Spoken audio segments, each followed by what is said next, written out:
Habari ndugu mtazamaji wa MSTV, karibu katika mwendelezo wa vipindi vyetu, na leo tupo katika eneo la Cheju, mkoa wa Kusini Unguja, wilaya ya Kati. Tumekuja kuzungumza na wataalamu wa mifugo ya kuku, na hapa watatuelezea hatua kwa hatua jinsi ya ufugaji wa kuku.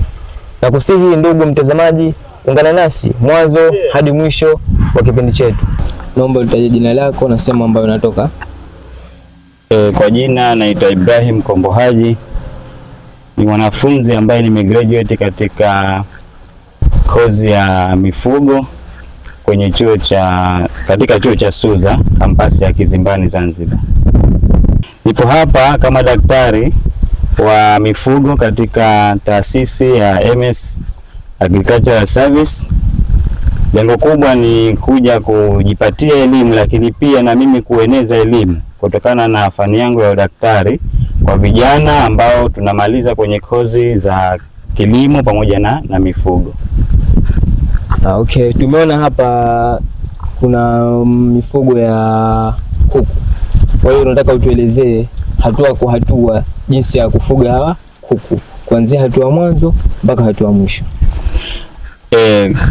Kweli katika taasisi yetu ya MS Agricultural Service kuna mifugo ya kuku ambao tuna kuku wa broiler, ambao kuku wa broiler kwa sasa tuna kuku kwa idadi ni 2000 tumeingiza, na kuku hawa tunafuga kutokana na elimu ambayo tumeipata katika vyuo vyetu ambavyo hivi tunajisomea katika Tanzania yetu. Kuku wa broiler katika mashughulikiaji yake kuanza mpaka kuwatoa kupeleka sokoni inategemea na mtu mwenyewe jinsi gani ambavyo anahitaji kuwatoa wale kuku wake. Kwa ushauri ambao unakuta ni mara nyingi kutokana na masoko ambayo tunakuwa tunapeleka kuku wetu, ni unakuta unachukua kwenye wiki 4 na miezi mpaka kwenda kwenye mwezi mmoja au miezi miwili. Inategemea na mtu mwenyewe anavyopenda mwenyewe, kwa sababu hata kwenye siku 23 kuku unaweza ukamtoa na akawa katoka kwenye hali nzuri ndani ya kilo 1.5, lakini mpaka kilo 2 ikiwa kama utafuata taratibu zote ambazo zinahitajika. Kufuatia hilo kwamba kuhusiana na masuala ya mazima ya ushughulikiaji wa kuku wa broiler. Kuku wa broiler kwanza, baada ya kuwapokea kutoka kwenye hatchery, tayari ushatotolesha vifaranga vyetu ama umechukua kwenye kampuni ambayo inaaminika, unawaleta kwenye eneo lako, baadaye unawatengenezea kitu kizima ambacho kitu muhimu ambacho ni tunakiita kwa jina la brooder. Brooder ni sehemu ambayo tunawalea vifaranga wetu kwa wiki moja. Wiki moja ni sawa na siku 7. Baada tu ya kuwapokea vifaranga, kabla hujawaingiza vifaranga, unatakiwa lisali moja baada ya kuingiza vifaranga unatakiwa uitengeneze hali ya joto ya ile sehemu yako ambao unaweza kuwaingiza wale kuku wako. Ukishamaliza kuwatengeneza mpaka ile hali ya joto kufikia centigrade 35 mpaka 33, yani ya irange kwenye mazingira hayo hapo isishuke. Kwa hiyo pale ukishamaliza kutengeneza hali ile, unaweza kuwaingiza vifaranga vyako. Na vifaranga vinahitaji siku ile ya mwanzo kwenye masaa 2 watakiwa tusiwape chakula chochote, bali tuwapokee, lakini kwa kuwapa maji yenye glucose. Na maji yenye glucose yanategemea na kiwango cha kuku wako, na glucose inaweza ukatia pengine tuseme kwa boksi moja inaweza ukaeka kiwango cha milzi 10 mpaka 12 kutokana na kiwango cha ile glucose. Inakuwa ni kama ni supplement ambayo inakuwa ukizidisha haina madhara. Kwa upande mwingine, tukimaliza hapo kwenye masaa 2 tunatoa yale maji ambayo tumetia glucose na tunaweka maji ya vitamin pamoja na chakula. Na chakula ambacho tunatakiwa tuanze nacho kwa siku 14 za mwanzo, tunatakiwa tuanze na broiler starter, ambacho hichi ni chakula kizuri kwa broiler wakati wa wiki hii ya mwanzo. Tukimaliza hapo, ndani ya siku ya 7 tulipowapokea kuku wetu mpaka kufikia siku ya 7, tunatakiwa tuwachanje kuku wetu chanjo ya mahepe kwa ajili ya kuzuia, kwa sababu chanjo lengo lake kubwa ni kukinga wanyama wetu au kuku wetu wasipate maradhi ya mahepe. Tukimaliza tunaingia kwenye wiki ya pili. Siku ya 14 tunatakiwa tuchanje gumboro. Na siku ya 21 tunatakiwa turejee Newcastle. Halafu hapo inaweza, kama pengine kutokana na uhitaji wako, inaweza ukawatoa kuku na kuwapeleka sokoni, na inaweza wakawa kwenye hali nzuri. Lakini kwa nini tunasema kwamba inaweza ukawatoa kwenye siku hizo hapo, tuseme 23, 25 ama wiki 4, siku 28?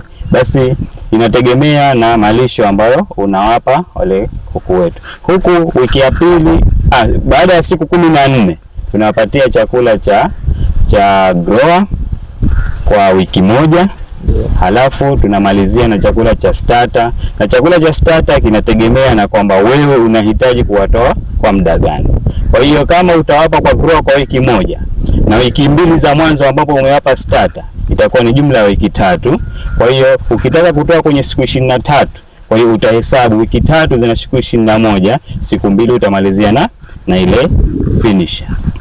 Tayari hapo.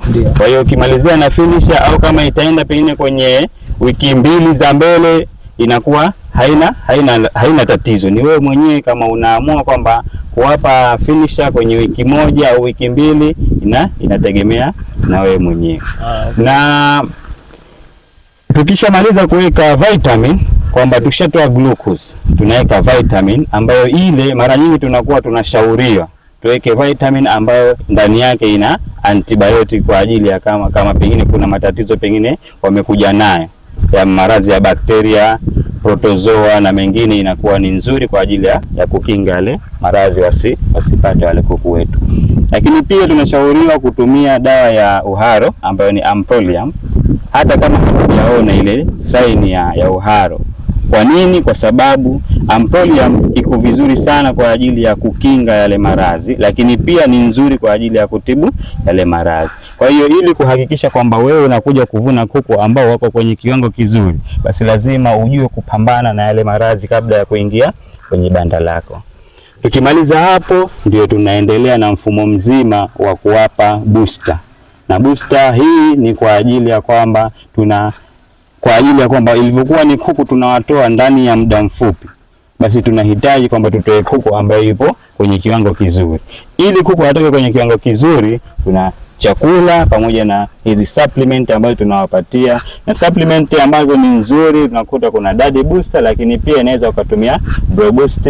Alafu baadaye tunamalizia na wiki yako ya mwisho, na kuku unaweza kuwatoa na akawa kwenye hali nzuri. Ndani ya wiki 3, ndani ya wiki 4 inaweza ukavuna kuku mwenye kilo 1.5, mwenye kilo 2, kutokana na ushughulikiaji au ile management ambayo tunawafanyia wale kuku wetu. Okay. Sasa unaweza kutuambia ni njia gani za kitaalamu ambazo mnatumia katika hii taasisi ili kuimarisha mifugo? Njia za kitaalamu, kutokana na kwamba sisi ni wanafunzi ambao tumegraduate, tumeamua wenyewe. Ni wanafunzi ambao hatuna ajira, lakini tumeamua wenyewe kuingia kwenye taasisi kama hizi ambazo zinatupatia elimu ya kujiendeleza kwa ajili ya kuwafikia wakulima na wafugaji.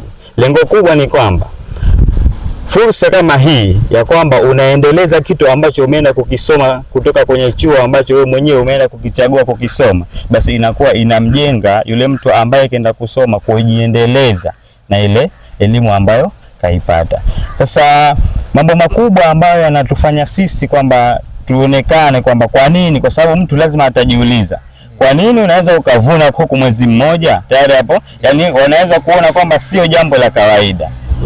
Ni kweli kwamba linaweza ukavuna kwenye kuku ndani ya mwezi mmoja, kutokana na kwamba ili upate kujua elimu hii, basi tunakushauri kama kijana ambaye hata kama haupo kwenye kada hizi mbili za kilimo na mifugo, basi njoo ujiunge na taasisi yetu ya MS Agricultural Service kwa ajili ya kujipatia huduma bora za kupata elimu, lakini pia na kujifunza kwa vitendo kwa kile kitu ambacho wewe mwenyewe unakipenda.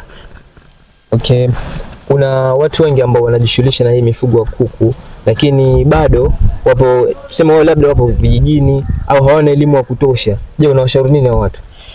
Watu ambao wapo vijijini au pengine hata mjini lakini wanafuga lakini hawana elimu ya kutosha, ushauri wangu ni kwamba tuwatumie madaktari ambao wameenda kujifundisha hii taaluma ya mifugo kwa ajili ya kwamba watupe ile knowledge na sisi tupate, yani watupe elimu ya ufugaji, jinsi gani mtu anatakiwa aandae eneo, jinsi gani mtu anatakiwa aandae sehemu ya kuwafugia wale mifugo yetu, ili kutoka pale wanapowaingiza na vitu gani vinahitajika, kwa sababu kuna masuala kama haya kwamba joto, siji masuala ya mwangaza, masuala tayari. Kwa hivi vitu vyote inatakiwa lazima wapate mtaalamu.